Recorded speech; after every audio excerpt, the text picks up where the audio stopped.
우리 수련의 주제가 이제 하나님의 위로였는데요. 오늘 말씀에서는 이 위로에 대한 이 말이 굉장히 많이 나오죠. 그래서 하나님이 우리를 어떻게 위로하시는지에 대해서 간략하게 함께 나누고자 합니다. 우리가 이제 수련회 때 이 고린도 후서의 이 배경을 들었었는데요. 약간 이제 복잡했죠. 그래서 이제 다시 한번 좀 생각을 해보시면은, 이 고린도 전서와 후서는 사연이 굉장히 깊게 있습니다. 먼저 이 처음에 사도 바울이 이 고린도서를 에베소에 있을 때 썼어요. 에베소 교회에서 사역을 하고 있을 때. 그런데 이제 에베소에 있을 때 고린도 교회에서 사람을 보내가지고 이 고린도 교회가 겪고 있는 문제들에 대해서 바울에게 의견을 구하고 도움을 구한 거예요. 근데 이제 이 바울이 고린도 교회 상황을 들으니까 이 문제가 굉장히 심각했던 거죠. 우리가 이제 고린도전서 말씀도 지난 수련회 때 몇 가지 끝까지 살펴봤지만, 고린도 교회는 굉장히 심각한 문제들이 산재해 있었어요. 그 중에 이제 가장 심각했던 거는 파벌이 생겨가지고 여러 파벌이 생겨서 서로 분쟁했던 일들이 있었던 거죠. 아마도 이제 거짓 교사들이 이 고린도 교회에 들어와서 이 바울에게 배웠던 사람들을 자기 편으로 만들어가지고 이 파를 만들어서 이 교회를 이제 분열시키는 일들이 있었던 것 같아요. 근데 이제 그것만 있었던 것도 아니고 이 교회 안에 이 죄의 문제가 심각하게 있어가지고 심지어는 이 고린도전서에 나오는 이 말씀을 보면은 이 근친상간의 문제도 있었고 음란의 문제도 있었고, 근데 또 이제 그 문제를 가지고 교회가 이 징계를 내리고 권징을 하려고 했었는데도 또 이제 파벌이 여러 개로 나눠져 있다 보니까 그 문제로도 또 의견이 분분한 거예요. 이거 뭐 권징하면 안 된다, 용납해야 된다, 이 정도 어떠냐, 이런 식의 의견이 있어가지고 이러지도 저러지도 못하고 있던 차에 우리 사도 바울에게 사람을 보내서 이 문제들을 어떻게 처리해야 될지 의견을 구하자, 이렇게 이제 사람을 보냈던 거예요. 근데 이제 바울 입장에서는 굉장히 속이 터지죠. 이 자신이 오래 사역하고 세운 교회인데 지금 교회가 산산조각이 나고 그 죄의 질을 보니까 너무 심각한 거예요. 세상에서도 부끄럽게 여기는 죄를 교회 안에서도 행하고 있으면서 또 거기에 대해서 권징도 하지 않으니까 당장이라도 달려가지고 진짜 어떻게든 하고 싶을 정도의 심정을 느낀 거예요. 그런데 이제 그래도 먼저 이 말로 잘 타이르기 위해서 이 편지를 써서 보낸 게 바로 이 고린도 전서예요. 그래서 고린도 전서가 난이도가 굉장히 높아요. 왜 그러냐니까 문제들도 심각하고 이거를 또 이렇게 잘 타이르고 권면하려고 바울이 애쓰는 이런 이제 말들이 들어가 있기 때문에, 근데 이런 문제들을 이제 우리가 다 이해하고 보는 것이 아니고, 또 바울은 또 상황을 알고 있다고 생각을 하고 하는 말들이 많기 때문에 우리가 고린도 전서를 읽을 때 이 교회가 이 정도로까지 어려움을 겪고 있구나, 이런 부분을 보게 되는 거죠. 그래서 고린도전서를 보면은 굉장히 강한 어조로 책망을 해요. 어떻게 그러냐. 이 복음을 들었던 자들이 왜 그렇게 분열하고 왜 이렇게 심각한 죄를 짓고도 부끄럽게 여기지 않고 또 권징하지 않은 거에 대해서 굉장히 많이 권면을 합니다. 어떻게 그렇게 부끄러움을 모르느냐. 당장 내쫓아라. 이런 식으로 강하게 이제 질책하고 권면하는 게 이 고린도전서의 이 내용이죠. 그런데 이제 문제가 생겼어요. 이 고린도전서를 보냈는데 고린도 교회가 그 고린도전서의 편지를 받고 잘 받아들이면 좋았었는데 그 안에서도 내부 안에서 이 파벌이 나눠져 있다 보니까 그걸 가지고 또 이제 분쟁이 일어난 거예요. 이 바울이 보낸 편지를 가지고, 그러니까 그 교회 안에 잘못을 행하고 있던 사람들은 그거 보고 이제 기분이 나쁘니까 어디까지 이제 나아가냐면 이 바울이 사도가 아니라는 거야.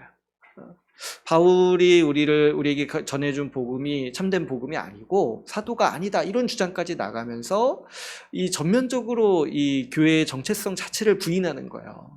사도 바울의 복음 전도로 교회가 세워졌는데 지금 이제 자기들이 잘못했다, 회개하라, 권징하라 이런 편지를 보내니까 거기에 대해서 사도 바울이 도대체 뭔데? 네가 뭔데? 사도도 아닌 것 같은데 이러면서 이제 사도 바울에 대한 사도권에 대한 이 거부를 하는 거예요. 근데 이 문제가 사실은 굉장히 심각하죠. 바울이 사도가 아니라고 주장하는 거는 바울이 전해준 복음을 부인하는 거예요. 그것이 참된 복음이 아니다는 거예요. 굉장히 어리석죠. 바울이 전도해서 세워진 교회인데 어떻게든 자기들이 이제 잘났다, 자기들이 옳다 이런 거 주장하기 위해서 어디까지 가는 거예요? 바울이 사도가 아니다. 그가 우리에게 준 가르침은 거짓이다. 이런 식으로까지 이 교회의 문제가 커진 거예요.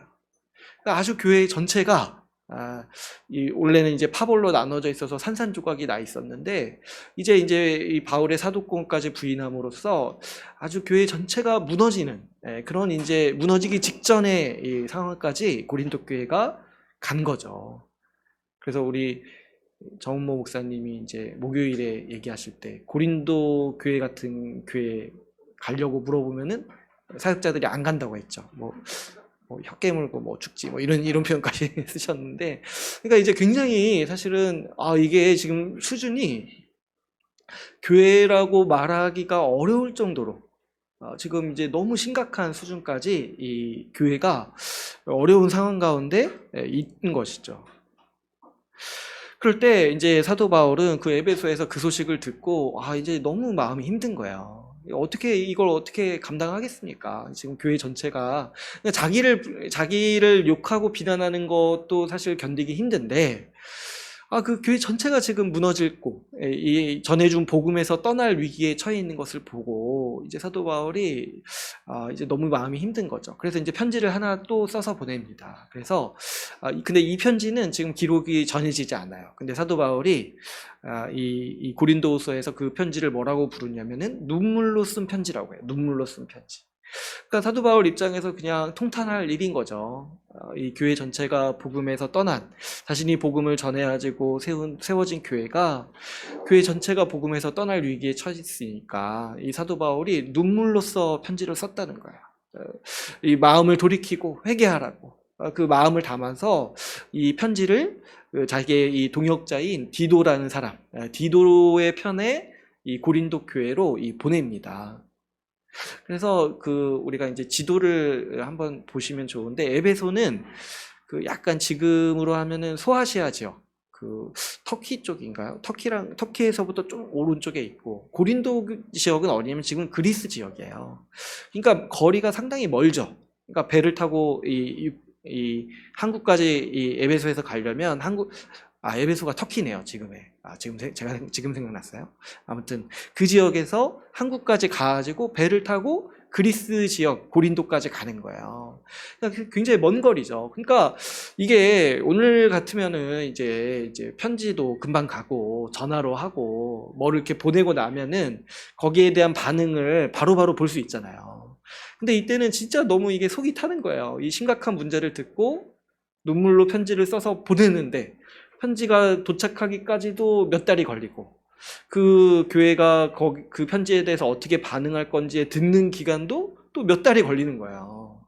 그러니까 이게 진짜 사람이 이걸 견디기가 너무 힘든 거죠. 지금 이 문제 터졌다는 얘기 듣고 한 반년 기간 동안은 이러지도 저러지도 못하고 이제 애타게 기다리고 있는 상황인 거죠. 근데 이제 이것만 있는 것이 아니라 바울이 에베소에 있을 때 어떤 일이 생겼냐면은 에베소는 이 우상의 도시였어요. 그 우상이 아주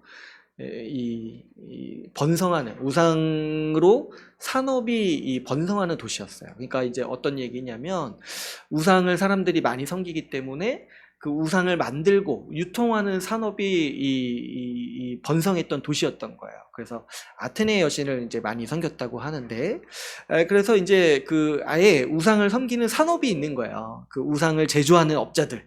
있는데 그 제조하는 업자들이 에베소에 교회가 생기고 나서부터 자기들 수익이 줄어드는 거예요. 사람들이 우상을 안 사니까. 그래가지고 이제 분개해가지고 이러면 안 되겠다. 연합회에서 일어난 게 우리 에베소는 아테네 여신의 도시다. 이렇게 해가지고 이 교회를 갑자기 이제 몰아내자. 이렇게 이제 이 마음을 모은 거예요. 에베소의 이 우상 제조업자들이. 그래가지고 그러면서 힘써서 막 으쌰으쌰 하면서 어떤 일을 했냐면 교회를 향해서 아주 노골적으로 핍박하고, 그러니까 이게 사실은 이제 그들도 이제 우상에 충성을 다한다기보다 돈에 눈이 먼 거죠. 돈 벌려고 하는 거죠. 그래서 이제 교회를 핍박하면서 사도 바울을 쫓아냈어요. 에베소 도시 밖으로.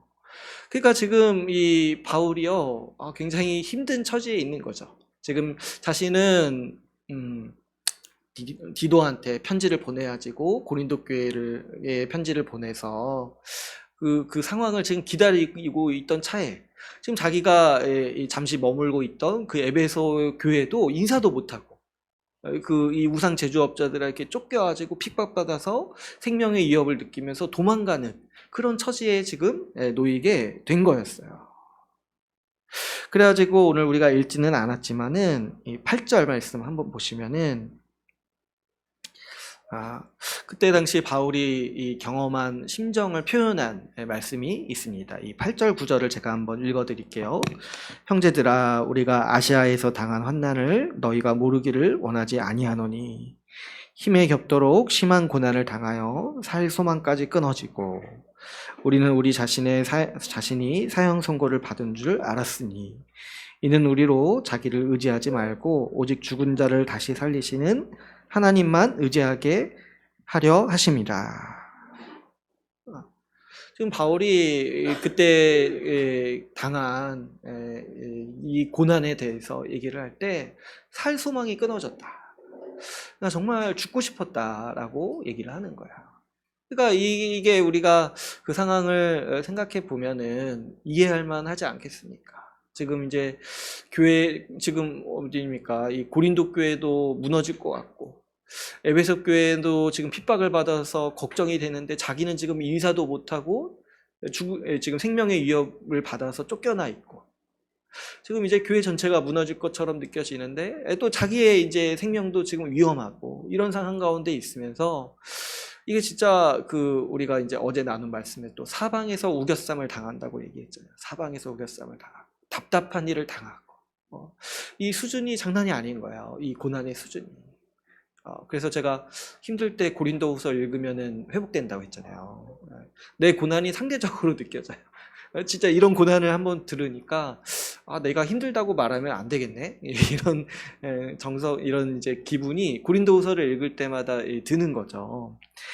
어쨌든 사도 바울은 이런 상황을 지금 겪으면서 이제 어떤 표현을 오늘 본문 말씀에서 하냐니까 5절에서 그리스도의 고난이 우리에게 넘쳤다라고 표현하고 있습니다.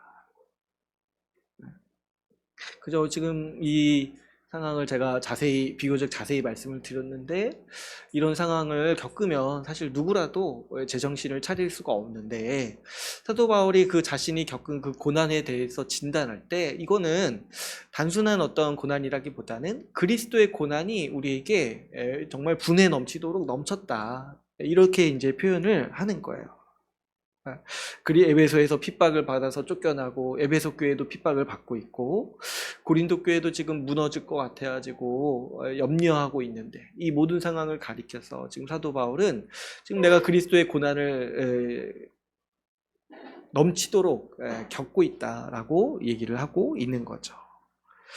이 그리스도의 고난이 무엇인지에 대해서는 우리가 이 수련의 기간 동안 지속적으로 들었었죠. 이 그리스도의 고난은 간단히 말씀을 드리면 우리가 예수 그리스도와 같이 예수 그리스도처럼 고난을 받는 거예요. 우리 주님과 교회를 세우기 위해서 수고함으로써 받는 고난을 의미하고 있습니다. 우리가 이 예수님 믿고 말씀 듣고 하면서 말씀에 순종하면서 살아가고자 하는 게 결국에 주를 위해 살고 교회를 섬기고자 살아가잖아요. 그때 이제 수고하면서 따라오는 고난을 이 사도 바울이 자주 표현하는 게 그리스도의 고난이다라고 이야기를 하는 것이죠. 그러니까 우리가 이제 이 고난을 좀 고난이나 환난을 구별할 수 있다라면은 이런 게 있겠죠.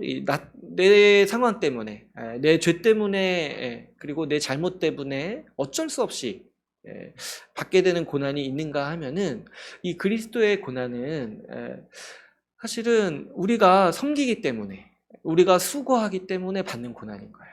그래서 제가 설명을 드릴 때는 자발적으로 받는 고난이라고 했어요. 그러니까 우리가 살면서 자연스럽게 따라오는 고난들이 있죠. 먹고 살기 위해서 애쓰면서 회사에서 부딪히면서 어쩔 수 없이 받는 고난들이 있어요. 그런 것들은 피할 수가 없죠. 안 받고 싶으면 어떡해요. 어쩔 수 없이 받는 거예요. 근데 이 그리스도의 고난은 사실 이제 어쩔 수 없는 측면이라기보다는 내가 기꺼이 자발적으로 뛰어드는 고난이라고 할 수 있습니다. 왜 그러냐니까 내가 그냥 안 섬기고 내가 복음 안 전하면은 그냥 안 받는 거예요. 안 받는 거예요. 그런데 우리가 이제 말씀대로 살고 또 주님을 위해서 살다 보니까 내가 하고 싶은 거예요. 내가 기꺼이 그 수고를 감당하고 그 수고에 따라오는 고난도 기꺼이 감당하려고 하는 거죠. 그때 이제 이 고난을 얘기할 때 이 그리스도의 고난이라고 이 표현을 하고 있습니다. 그런데 여러분, 우리 신자에게 있어서 제가 이제 이 그리스도의 고난이 자발적으로 받는 고난이라고 했지만은, 근데 이렇게 말하면은 어떤 사람은 그냥 이거 안 해도 될 것처럼 여겨지잖아요. 근데요, 실제의 삶에서는 그렇지 않아요, 사실상. 실제 우리가 신자로서, 믿는 자로서 살아갈 때 우리는 필연적으로 그리스도의 고난에 동참하고 필연적으로 그리스도의 고난을 경험하게 됩니다. 왜 그러냐니까 여러분, 우리가 믿음으로 구원받는 것은 그 원리가 어디에 있다고 했습니까? 우리가 예수 그리스도와 연합함으로써 구원받는다고 했죠.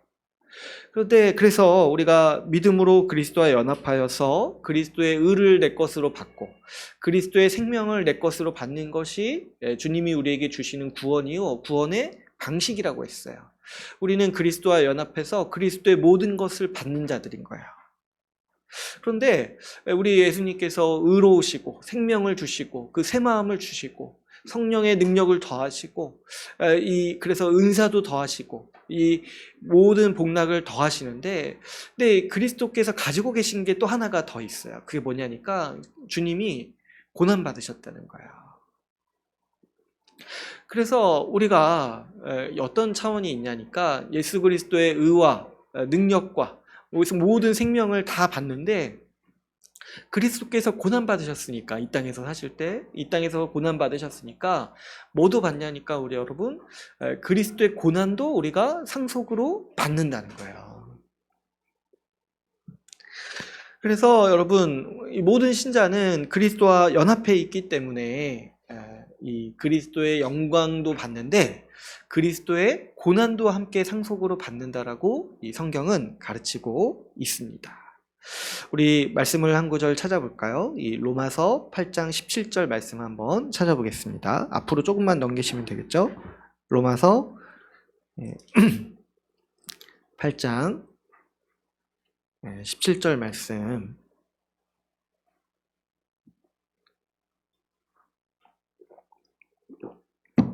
같이 함께 읽겠습니다. 시작.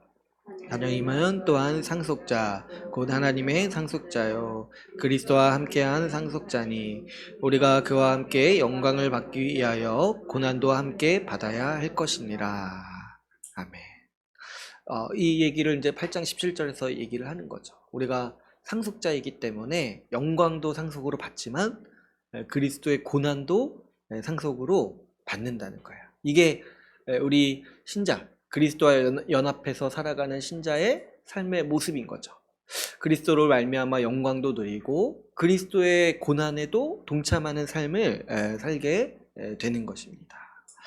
그렇기 때문에 신자에게 있어서 이 그리스도의 고난은요, 필연적인 거예요. 이 그리스도의 고난은 필연적으로 모든 성도에게 다 있습니다. 여러분 한번 생각해 보세요. 우리가 주의 말씀에 순종하고 주의 말씀에 충성되게 신실하게 살려고 할 때 우리는 모두 그리스도의 고난에 동참하게 돼요. 우리 주님이 우리에게 명하시는 최고의 계명이 무엇입니까? 우리 이웃을, 내 지체를 내 몸과 같이 사랑하라고 주님은 명하셨어요.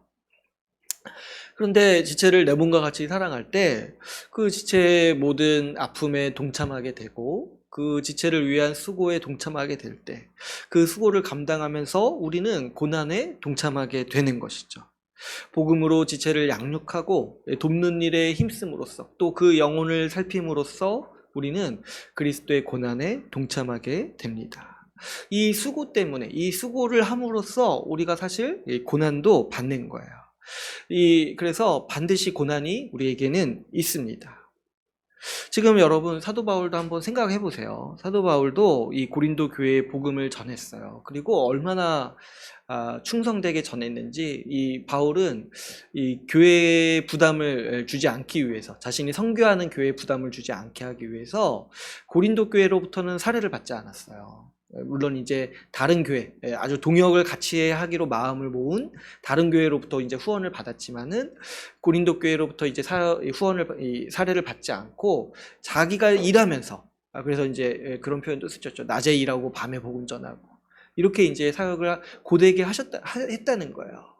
그러면서 어떻게 했겠습니까? 자기 돈으로 또 고린도 성도들을 돕기도 하고 오히려 이런 이제 일들을 했던 거예요. 이렇게 해서 이 복음 전하고 먹이고 입히면서 교회를 세웠는데 지금 이제 고린도 교회가 이 사도 바울에게 하는 행태가 지금 어떠합니까? 그 은혜에 보답하고 감사하기는커녕 지금 오히려 배신하고 오히려 비난하면서 사도 바울의 그 사도권까지 부인하는 그런 이제 지금 행태를 보이고 있는 거예요. 그러니까 우리가 누군가를 섬기기로 결단하고 또 복음으로 그 영혼을 돌보기로 했을 때 반드시 이런 고난이 필연적으로 우리에게 찾아오기 마련입니다.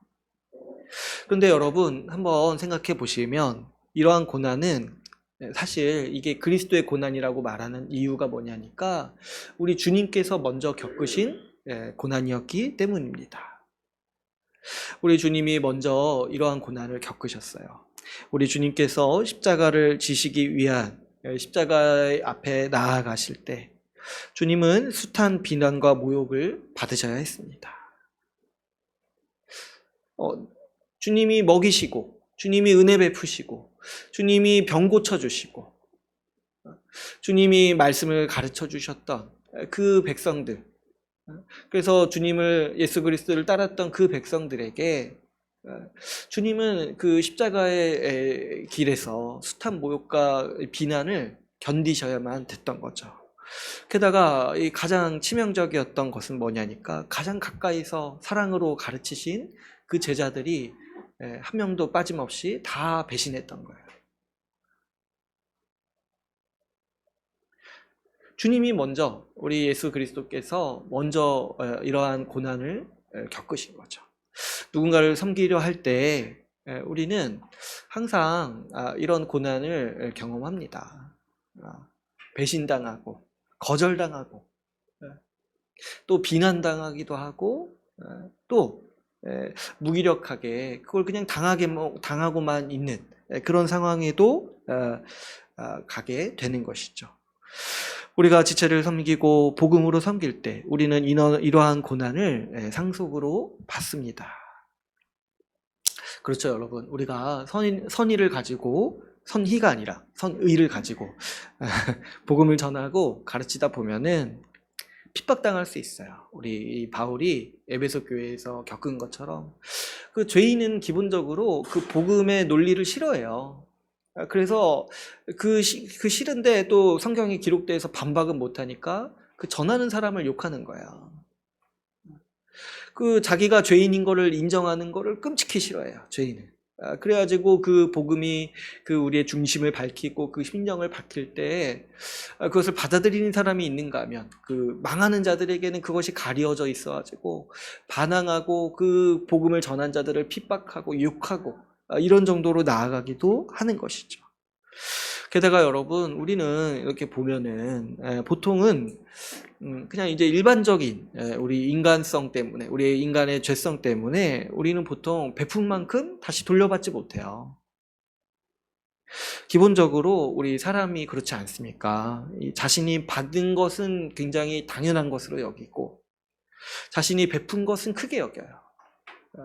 그러다 보니까 우리가 사람들을 섬기는 삶을 살겠다 이렇게 결정하는 거는 정말 우리가 고난을 각오하는 거야. 내가 아무리 이렇게 섬겨도 돌려받지 못하고, 그러니까 돌려받지 못한다는 게 다시 되돌려 받는다 이런 목적이 아니라 그래도 그런 게 있지 않습니까? 정이 있잖아요. 주는 게 있으면 오는 게 있고, 이런 게 이제 우리 사람 사이의 정이고 재미잖아요. 근데 사실 그런 게 그렇게 깔끔하게 거의 많이 없어요. 보통 사람이 그렇죠. 받은 만큼 잘 안 돌려줘요. 왜냐하니까 받는 건 되게 당연시 여기는 게 우리 그냥 보통 사람의 성정이거든요. 아무리 베풀고 섬겨도 그냥 이거는 그냥 어떤 사람이 특별히 나쁘다, 좋다 이런 걸 떠나가지고 그냥 보통 사람이요. 아무리 베풀고 섬겨도 감사하지도 않고 귀하게 여기지 않는 경우가 많습니다. 그래서 이제 그 옛날 속담에도 사람이 은혜를 갚지 않는다 이런 식의 속담이 많은 이유가 있더라고요. 그런 거 있잖아요. 물에서 건져줬더니 보따리 내놓으라고 한다. 이런 거. 그래서 제가 거의 이거는 성경 말씀에 준한 인간의 본성을 진짜 우리 선조들이 오랫동안 관찰을 해왔으니까 이 상당히 정확하다. 이게 그냥 누가 특별히 나쁘다 이런 얘기가 아니라 그냥 우리의 본성이 그렇다는 거예요. 우리의 본성이 그냥 배은망덕하다는 거예요. 우리 본성이. 그렇지 않습니까? 또 왜 우리가 그렇게 살아오지 않았습니까? 우리 대부분이 사실 부모님이 베푼 만큼 다시 돌려주지 못하죠. 우리가 받은 만큼 갚지를 못하죠. 더 나아가서 우리 인간의 본성 중에 아주 악한 면이 하나가 있는데 그게 뭐냐면은 그 잘해주는 사람을 만만하게 여겨요. 잘해주는 사람을 만만하게 여겨가지고 오히려 그 선의를 이용해서 더 이용해 먹고 또 배신하기도 하고 이게 아주 인간의 악한 본성이에요. 좀 잘해주는 사람을 귀하게 여겨하시고 정말 자기도 보답하고 함께 마음을 가지고 살아가면 얼마나 행복한 천국이겠습니까? 그런데 우리의 본성이요, 잘해주는 사람을 오히려 만만하게 여겨서 함부로 대하고 오히려 이용해 먹고 이거를 의도적으로 하지 않아도 본성적으로 해요. 본능적으로 오히려 이용해 먹고 배신하기도 하는 그런 이제 아주 의리가 없어요. 의리가. 그런 이제 이 악한 성정이 우리 인간에게는 있다는 거죠. 그래서 여러분, 우리가 복음으로 살고 복음으로 누군가를 섬기기로 할 때요, 그러면 우리가 이런 것들을 다 그냥 평범하게 겪는 거예요. 거절감이라든가 배신감이라든가 이런 감정들을 우리는 그냥 떠안고 살아가는 그런 이제 삶을 살게 되는 것이죠. 그렇기 때문에 여러분, 이러한 일을 경험할 때 놀라거나 흔들리면 안 됩니다. 저도 이제 오랜 기간은 거치면서 이해하게 됐어요. 이게 원래 그런 거구나. 처음에는 어떻게 그러지? 어떻게 이렇게 그러지? 했는데 근데 지나고 보니까 이게 원래 사람이 원래 그렇구나. 나도 그랬구나. 라는 걸 생각하니까 그냥 이게 내가 예수 믿고 살아가기로 결심했을 때 자연스럽게 따라오는 하나의 필연적인 과정이구나. 복음으로 살 때 거절감을 끊임없이 경험하고 배신감을 끊임없이 느끼고 이런 일들이 항상 우리가 있는 것이죠. 그래서 그러한 감정들이나 그러한 정서들이 나에게 다가올 때 놀라거나 당황하지 마세요. 오히려 여러분, 이거를 그리스도의 고난이라고 받아들이세요. 그리스도의 고난이라고 생각하시고 그러한 일들을 겪을 때 좀 내가 많이 섬겼는데 좀 서운할 때 있잖아요. 그리고 또 배신감을 느끼고 또 거절감을 느낄 때 오히려 이런 것들을 어떻게 우리가 받아들여야 되냐니까 내가 지금 잘 살고 있다라고 생각을 해야 돼요. 내가 지금 그리스도의 고난에 동참해가지고 예수 그리스도를 충실하게 따르고 있구나. 그래서 내가 지금 그리스도의 고난에 동참해 있구나. 그런 생각을 하면서 우리가 오히려 기뻐하고 내가 지금 헛되게 살고 있지 않다라고 우리가 우리 마음을 추스려야 하는 것이죠. 여러분, 우리가 생각해 보면은요, 우리가 뭐 이렇게 대단한 사람을 섬기라고 부름받은 사람들이 아니에요. 우리 주님께서 이 죄인을 섬기셨듯이 우리도요, 죄인을 섬기라고 부름받은 사람들입니다. 주님이 섬기신 사람들이 인격적으로 뭐 훌륭하고 대단한 사람들이 아니었어요. 그래서 은혜를 알아가지고 의리 있게 주님께 끝까지 충성되게 하고 주님의 은혜에 보답하려는 사람들이 아니었어요. 다 죄인이었어요. 주님이 아무리 병 고쳐주시고 아무리 먹여주시고 아무리 말씀 가르쳐주시고 아무리 사랑해주시고 지극정성으로 보살폈어도 우리 예수님이 그렇게 섬기셨는데 얼마나 큰 섬김을 받았겠습니까? 근데 그래도 결정적으로 그 십자가를 보고 다 도망쳤어요. 그런 정도의 사람인 거예요. 그냥 그런 정도의 사람. 우리 주님은요, 죄인을 섬기시고 이 죄인을 살리시기 위해서 죽으셨습니다. 우리도 마찬가지로 이 그리스도의 고난에 동참하는 우리도 마찬가지로 대단한 사람을 섬기라고 부름받은 사람들이 아니라 그냥 나 자신과 같은 사람, 죄인을 섬기라고 부름받았어요. 나랑 똑같이 신의가 없고 나랑 똑같이 배은망덕하고 나랑 똑같이 받은 도움 금세 잊어버리고 그렇게 살아가는 그런 죄인을 섬기라고 우리는 부름을 받았습니다. 그렇기에 이 복음을 따르는 자들, 복음을 신실하게 전하는 자들, 그리고 이 주님 말씀에 충성되어서 지체를 섬기려고 살아가는 사람들에게는 항상 이런 그리스도의 고난이 따라오는 것이죠. 지금 바울의 상황도 그렇지 않습니까? 복음 전하다가 에베소 교회에서 쫓겨나고 그리고 복음 전했던 그 고린도 교회는 자기를 비난하는 그런 상황에 지금 놓여 있지 않습니까? 근데 이제 이게 너무 한 번에 몰려오니까 원래 이제 보통 때 같았으면 이제 한 번에 하나씩 오는데 핍박이나 이런 배신이나 이런 거 좀 이렇게 차근차근 오는데 그러면 좀 이렇게 하겠는데 너무 이렇게 한 번에 오니까 사도 바울이 그리스도의 고난이 넘쳤다 이렇게 이제 표현을 하는 거예요. 그런데 여러분 이제 여기까지만 얘기하면 너무 우울하죠. 우리 인생이 그렇다는 건데. 근데 이제 사도 바울이 만약 이런 고난만 있었다라면 지금 사도 바울이 고백하는 게 뭐예요? 정말 죽고 싶었다 이런 얘기를 하잖아요. 이런 고난만 있었다라면.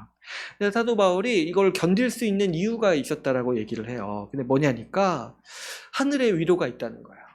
하늘의 위로가.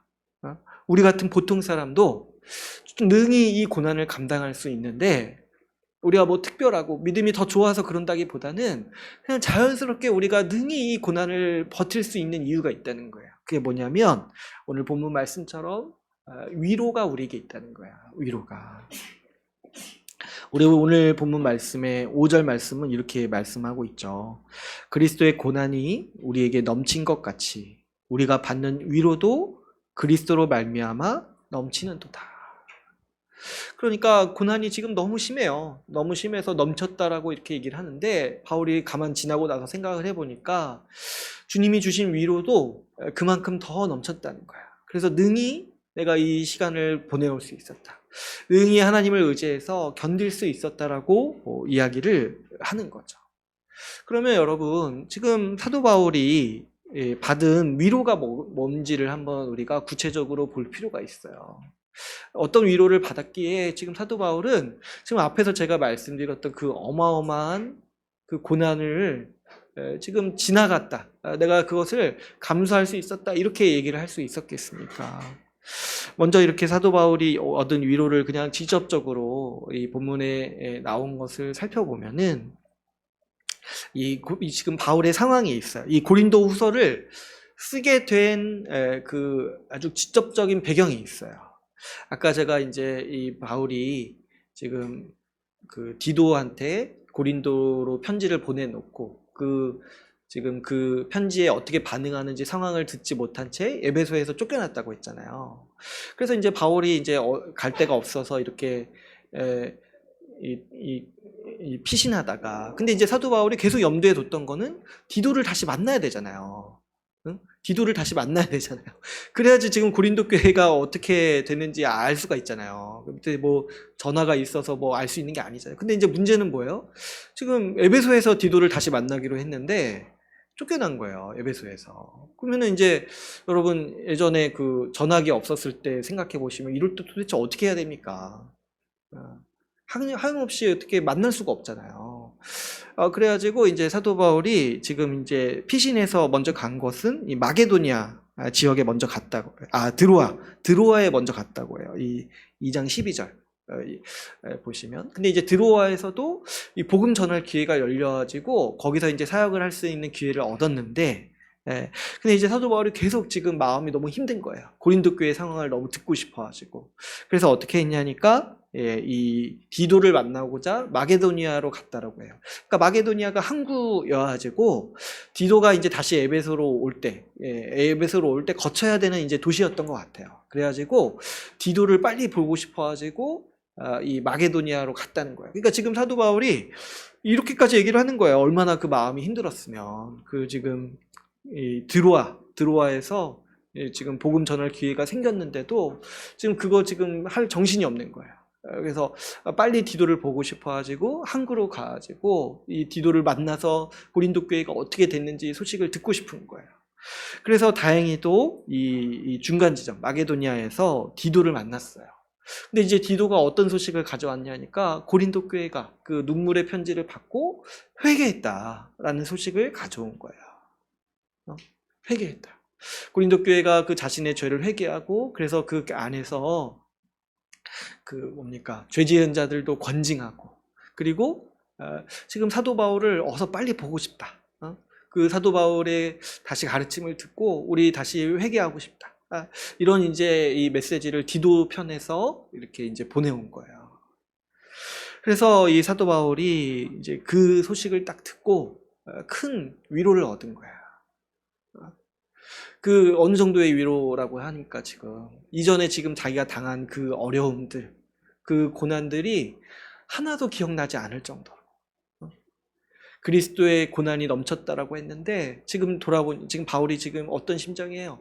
그리스도로 말미암아서 하나님의 위로가 자기에게 넘쳤다, 이렇게 얘기를 하는 거예요.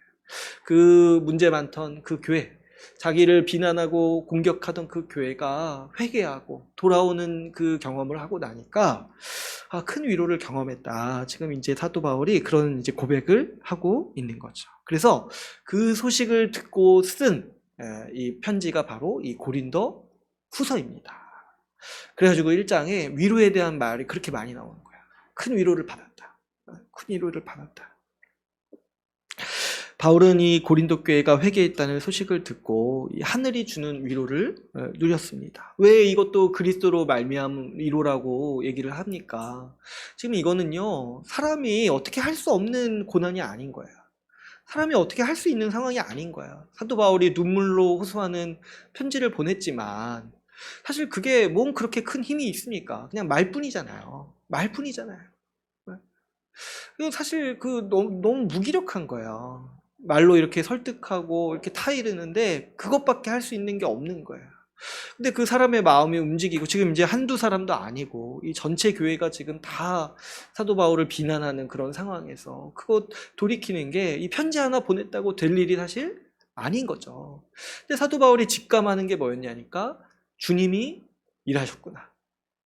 주님이 우리를 긍휼히 여기셔가지고 이 문제에 대해서 이 고린도 교회에 회개의 심령을 주시고, 이 편지를 사용하셔서 회개의 심령을 주시고 주님이 이 교회를 살리시고 회복하셨다는 것을 이 사도 바울이 알고 그리스도로 말미암아 위로가 넘쳤다라고 얘기하고 있는 것이죠.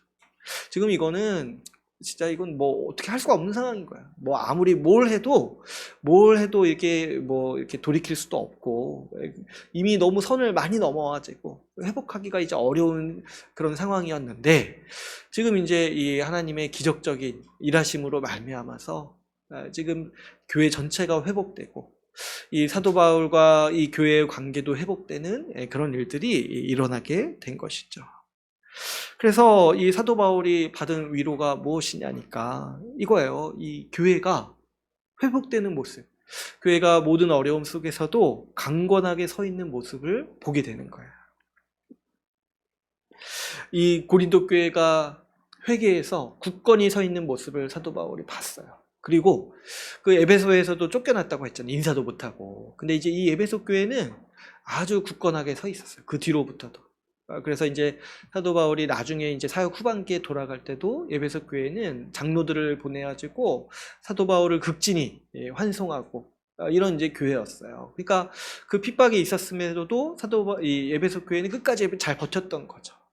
그래서 여러분 우리 그 요한계시록 말씀에도 에베소 교회를 향해 잘 버텼다 이런 칭찬들이 있잖아요. 그러니까 그 에베소 교회가 정말 이런 핍박에도 불구하고 신실하게 믿음을 지켰던 것이죠. 그러니까 사도 바울이 이걸 보니까 이 하나님이 교회를 돌보시고 하나님이 교회를 향해 복 주시고 견고하게 하시는 모습을 보면서 큰 위로를 얻었다라고 얘기를 하는 거예요. 또 바울이 이 얻은 위로의 아주 직접적인 그 위로가 뭐였냐면은 사도 바울은 이 과정들을 통해서 함께 동역할 수 있는 사람들을 얻었습니다. 고린도 교회가 이 회개함으로써 바울과 이 고린도 교회와의 관계가 회복되었죠. 그래서 이 갈등과 오해를 극복하고 더 굳건한 관계가 되었습니다. 그래서 사도 바울이 이때 이 고린도 교회 사람들을 얻은 것이죠.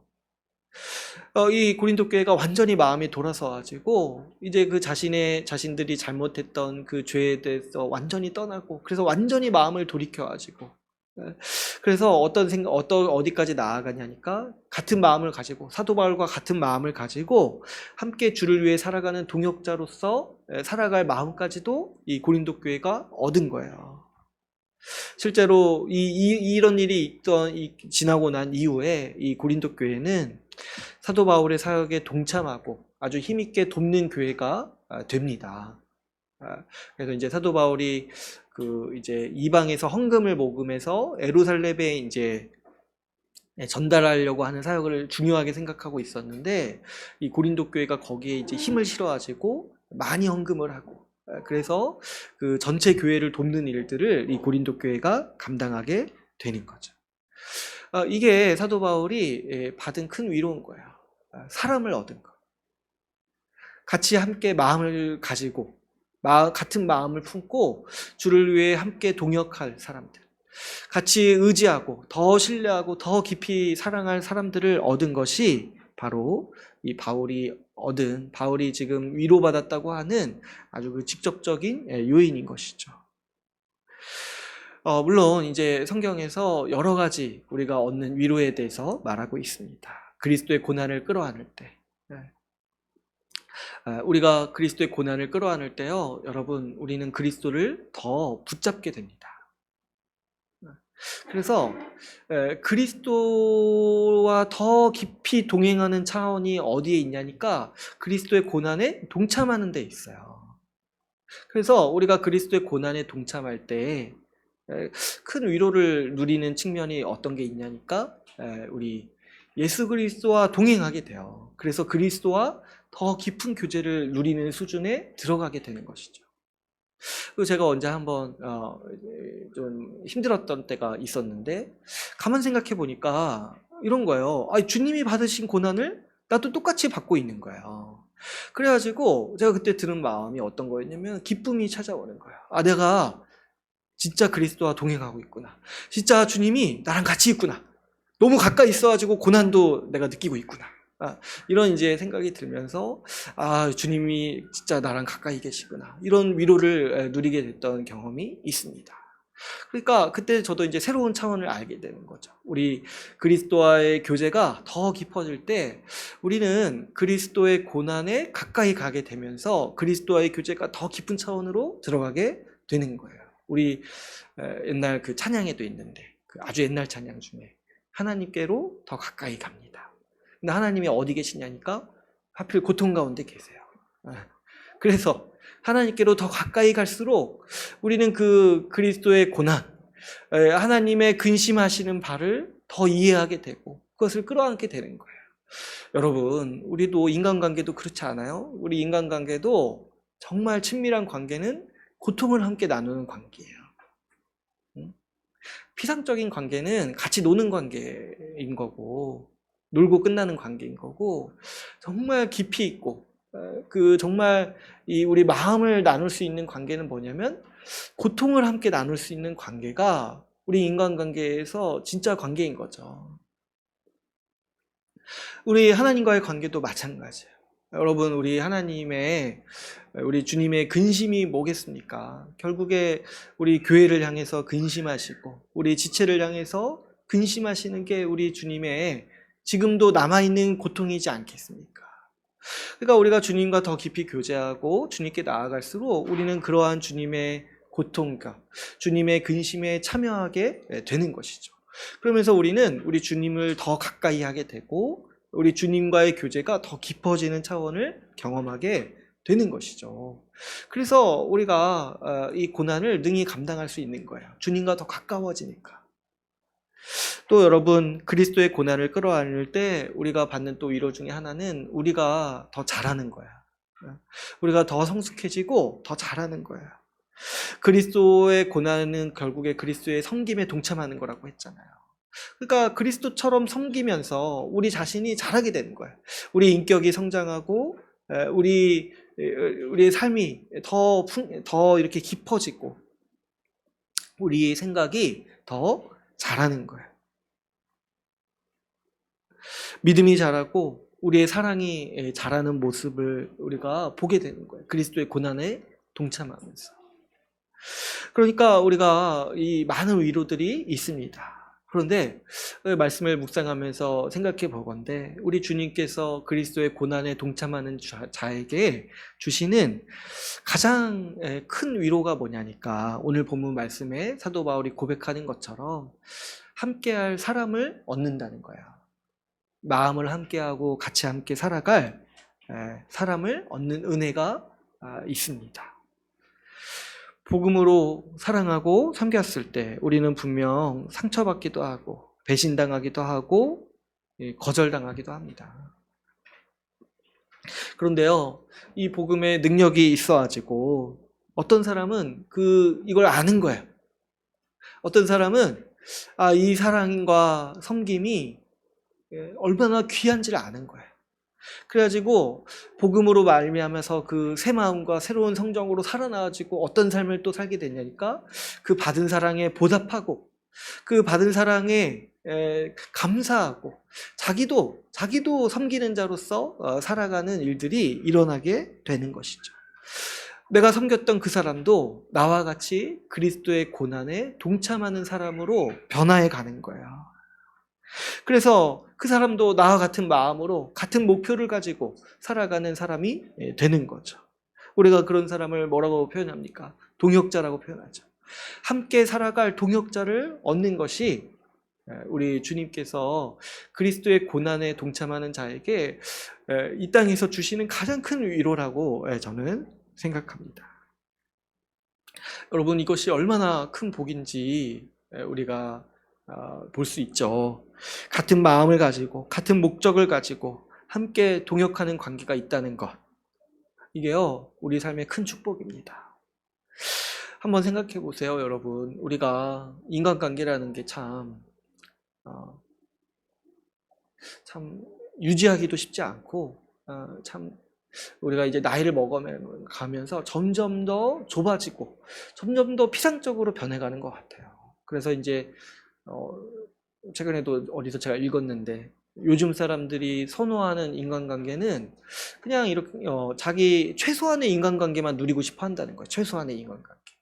그래서 이제 뭐 이렇게 뭐 취미하는 동아리라고 하나요? 뭐라고 하죠? 동호회. 죄송해요. 제가 너무 대학교 용어인데, 동아리. 동호회가 그렇게 유행한다고 하더라고요. 동호회. 요즘 사람들한테는. 근데 그 동호회가 그런 성격이 아주 뚜렷하대요. 만나서 뭐 자전거 동호회, 뭐 이렇게 산악 동호회, 뭐 자전거 동호회, 뭐 취미로 이제 동호회를 만드는데, 물론 이제 뭐 더 이렇게 깊이 관계를 누린 동호회도 있겠는데, 요즘 이제 젊은 세대들은 딱 그렇다고 하더라고요. 이 동호회를 이제 어플을 통해서 만나서 만약에 축구 동호회다 하면은 딱 축구만 하고 깔끔하게 헤어진다는 거예요. 더 안 하고 회식 이런 거 안 하고. 그러니까 뭐 회사에서도 뭐 안 하는데 뭐 동호회 가서도 안 한다는 거예요. 그러니까 딱 그런 정도의 수준만 딱 누리고 깔끔하게 헤어지고. 그러니까 최소한의 인간관계만 누리고 싶어 한다는 거예요. 요즘 사람들이. 물론 이제 저도 그런 삶을 이해하죠. 왜냐면 저도 이제 젊으니까. 이해하고 그런 게 편한 측면이 있을 것 같아요. 그렇죠. 이렇게 축구를 하고 싶은데 혼자서 못 하니까 축구만 하고 싶은 거예요. 축구하면서 사람과 교제하는 거는 다른 차원이라는 거죠. 참 신기해요. 어떻게 이걸 구별했을까? 옛날에는 이게 다 하나인데 축구하면서 같이 교제하는 게 하나인데 요즘 사람들은 이걸 구분하는 거예요. 축구는 하고 싶은데 교제는 아니다. 참 그렇죠. 그러니까 이런 게 딱 이제 또 교회 안에도 들어오는 거예요. 교회 와서 예배는 드리고 싶은데 교제는 아니다. 이걸 다 구분시켜 버리는 거예요.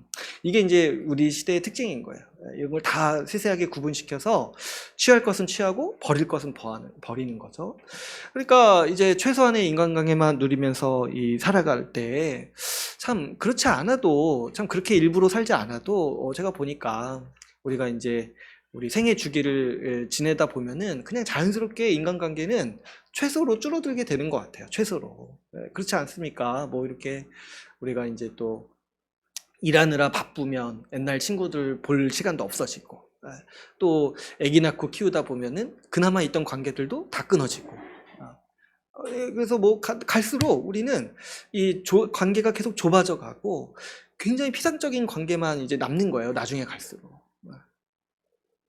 그래서 이제 뭐 우리도 그런 표현들을 제가 이제 학창 시절에 많이 썼던 것 같은데 진짜 친구는 고등학교 때 친구 아니면 없다는 거예요. 고등학교 때 친구. 고등학교 때는 이제 그래도 시간을 같이 하고 또 이 꼴 저 꼴 다 보면서 진짜 이렇게 뭡니까 사람 대 사람으로 이 관계를 맺는 느낌이 들었는데 나중에 사회 나가서 보니까 그렇게 맺을 수 있는 관계가 없는 거예요. 다 피상적이고 다 자기를 감추고 있고 또 어떻습니까? 다 이렇게 자기가 이기적으로 행동하고 그러면서 인간관계를 얻을 수 없다는 거죠. 근데 이제 요즘에는 더 나아가서 그냥 아예 필요 없다. 내 것을 나만 즐기고 그렇게 살겠다 이렇게 얘기를 하는 거죠. 그럴 때 제가 이제 한번 말씀드린 적이 있는데 그 현대인들이 피할 수 없는 이 저주가 뭐냐니까 외로움을 피할 수가 없어요. 외로움을. 이 외로움의 문제를 해결할 수가 없어요. 젊었을 때는 자기가 할 활동이 많으니까 외롭지 않은 것 같죠. 뭐 이렇게 넷플릭스에 컨텐츠 많으니까 외롭지 않을 것 같죠. 근데요 여러분 그 넷플릭스 한 5시간 이상 보면은 외로움이 찾아와요. 그것도 같이 보면 더 재밌는데 사실 같이 보면 더 재밌잖아요. 아무튼 외로움이 찾아와요. 왜냐면 사람이라는 존재 자체가 하나님이요 홀로 살도록 만드신 존재가 아니에요. 하나님이 이 세상을 창조하셨을 때 홀로 있는 게 보기 좋지 않다고 하셨잖아요. 근데 원래부터 하나님은 사람을 한 명만 창조하실 생각이 없으셨어요. 하나님도요 삼위일체 하나님이세요. 삼위일체 하나님. 하나님도 관계로 존재하세요. 서로 사랑하는 관계로 존재하시는 거예요. 근데 그 하나님의 형상을 닮아서 우리를 창조하실 때 우리도 홀로 살아갈 수 있는 존재로 만드신 게 아니라 관계 속에서 우리의 생명이 더욱더 충만해지도록 우리를 창조하셨다는 거야. 어떤 사람도 그래서 홀로 살아갈 수 없고 누가 자기가 홀로 살아가겠다 이렇게 결단했다 하더라도 그 반드시 뭐 알아야 되는 게 뭐냐면 그 외로움이란 저주가 얼마나 깊고 끝이 없는지를 알아야 돼요. 어쨌든 이런 이제 운명과 이런 처지에 우리가 있는 거예요. 우리가 세상에 이렇게 살아갈수록 의지할 사람 한 명 없이 이렇게 이제 살아가는 그런 저주 아래 사실은 있는 것이죠. 그렇기 때문에 여러분, 우리에게 진짜 주님이 주시는 복된 삶이 뭐냐니까, 우리가 믿음으로 살아갈 때 사람을 얻는다는 거예요. 사람을 얻는다는 거예요. 제가 보니까 세상에서도 그런 지혜를 가진 사람이 있더라고요. 믿음이 없더라도 진짜 이 세상을 살아가면서 남는 게 뭐냐니까 사람을 얻는 거라는 지혜를 가진 사람들이 있더라고요. 그래서 그런 사람들은 믿음이 없더라도 주변 사람들에게 잘해요. 왜냐니까 진짜 복된 게 뭔지를 감각적으로 아는 거예요. 제가 예전에 어디 이제 TV에서 어떤 이탈리아의 어떤 기업을 하나 이렇게 소개해 줬는데, 사내복지가 진짜 잘 돼 있는 기업이 있다는 거예요. 그래서 제가 어디서 봤는지 기억은 안 나는데, 근데 그 복지의 수준을 이렇게 알려주는 거예요. 뭐 점심시간이 하루에 2시간씩. 그래서 이제 거기 직원들은 점심 먹으러 집에 갔다 와요. 집에 갔다 와요. 그리고 이제 휴가도 1년에 뭐 한 달씩. 그래서 거기 직원들은 매 휴가 때마다 해외에 나갔다 와요. 그래가지고 이 어마어마한 복지 혜택을 그 직원들이 이제 누리는 거예요. 그래서 이제 그걸 이제 촬영하신 분이 궁금해가지고, 이 회사 사장은 도대체 어떤 사람, 왜 이렇게 하냐, 이렇게 수많은 돈을 직원들에게 투자하냐, 이런 이제 의문이 들어가지고 이 회사 사장을 인터뷰했어요. 그래서 이제 왜 이렇게 직원들 복지에 이제 투자를 많이 하냐 이렇게 이제 물어보니까 그 사장이 하는 말이 제가 기억에 남아요. 자기가 생각하기에 인생의 최고의 복은 웃는 사람들과 함께 일하는 게 최고의 복이라는 거예요. 그러니까 자기는 돈 벌어가지고 기쁨을 느끼는 게 뭐냐면, 자기가 같이 일하는 사람들이 행복한 거. 그래서 그 행복한 사람들과 같이 있는 게 자기 인생의 복이라는 거야. 근데 그 사람이 제가 믿음이 있는지 없는지 잘 모르겠어요. 그런 것까지 인터뷰 안 하니까. 근데 딱 듣고 진짜 이게 신자의 마음이구나. 사람을 얻는 거. 사람을 얻는 거. 여러분, 우리 주님께서요, 우리에게 주시는 진짜 큰 복이요, 바로 여기에 있어요. 사람을 얻는 인생을 살도록 하신 거예요. 여러분, 우리가 그리스도의 고난에 동참할 때 마음을 함께할 평생의 동역자들을 얻습니다. 제가 신대원 시절에 우리 이영 목사님에게 배울 때 들었던 얘기 중에 하나가, 목사님이 이런 권면을 한번 하신 적이 있어요. 이렇게 말씀에 신실하게 전하고 말씀을 이렇게 잘 전했을 때 뭐 이렇게 큰 대형 교회에 가서 목회는 못할 수 있다. 그런 얘기를 하셨는지 안 하셨는지 기억은 잘 안 나는데, 아무튼 이제 어쨌든 고난이 있다는 얘기였어요, 앞에. 근데 이제 그 뒤에 하신 이야기가 이제 기억이 남는데, 이렇게 말씀을 신실하게 전했을 때 뭘 얻을 수 있냐니까, 신실한 사람들과 같이 살아갈 수 있다는 거예요. 신실한 사람들과. 그게 제가 기억이 남고 요즘에도 생각이 나요. 왜 그러니까 제가 지금 진짜 그러고 있는 거야. 내가 지금 진짜 말씀에 신실한 사람들과 함께 어울리면서 거기서부터 힘을 얻고, 또 같은 마음을 가지고 함께 살아가면서 얻는 위로가 굉장히 큰 것이죠. 여러분, 우리가 이렇게 그리스도의 고난에 동참함으로써 신실하게 살아갈 때 이 마음을 함께할 평생의 동지들을 얻는데, 그러한 동지들이 공동체를 이루는 것이 바로 이 교회인 것이죠. 우리가 그리스도의 고난에 동참해서 함께하는 사람들을 얻을 때 이 교회 또한 견고하게 세워져 가는 거예요. 이 사람을 얻고 우리는 그래서 교회를 세우게 되는 것이죠. 여러분, 우리가 살면서 그 외로움을 느끼고 허무함을 느끼는 이유는 별다른 성과를 얻지 못하기 때문인 거죠. 뭐 하나 이룬 것이 없다고 느끼고, 조금 내가 과거에 이루었다고 생각했던 것도 사실 시간 지나면 금세 무너집니다. 그러나 우리 그리스도의 고난에 동참하는 사람들은 사람을 얻고, 평생 같이 함께할 사람을 얻고 교회를 견고하게 세웁니다. 함께 마음을 품고 살아가는 사람들이 우리 삶에 끊임없이 위로를 주고 우리 삶에 풍요로움을 주는 거예요. 여러분, 어떤 재산이나 통장 잔고가 우리 삶을 풍요롭게 하는 것이 아니라 마음을 함께 같이 할 사람이 옆에 있는 게 우리 인생을 풍요롭게 하는 거예요. 혼자 돈이 많아서 맛있는 게 먹는 거가 풍요로운 게 아니라 그냥 저녁에 치킨 같이 먹을 사람 여러 명 있는 게 풍요로운 거예요. 그게 우리 인생에 누리는 하나님이 주시는 하늘의 복락이라는 거죠.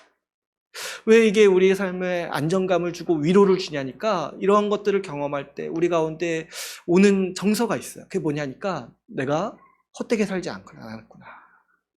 내가 헛되게 살지 않았구나.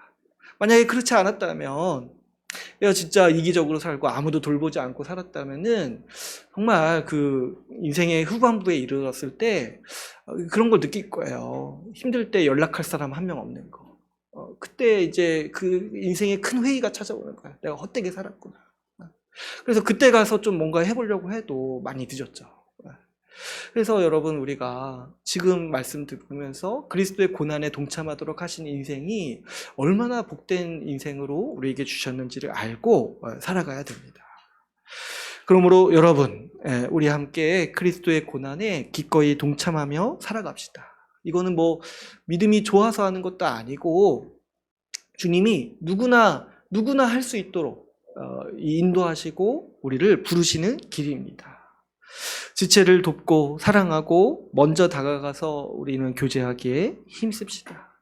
특별히 지체의 영혼을 살펴서 말씀으로 권면하고 섬깁시다. 또 우리 교회 안에 있는 사람들만 섬기는 것이 아니라 복음 전파에 힘써서 이 허망한 삶, 이 정말 그 고난뿐인 삶을 달려가고 있는 인생들을 우리가 불쌍히 여겨가지고 우리 그리스도의 위로로 초대할 수 있도록 우리가 힘씁시다. 주님은 이 일을 통해서 우리를 위로하십니다. 반드시 열매 맺게 하시겠다고 주님은 말씀하셨어요. 갈라디아서 6장 9절에 우리가 선을 행하되 낙심하지 말지니 포기하지 아니하면 때가 이름에 거두리라 이렇게 말씀하셨습니다.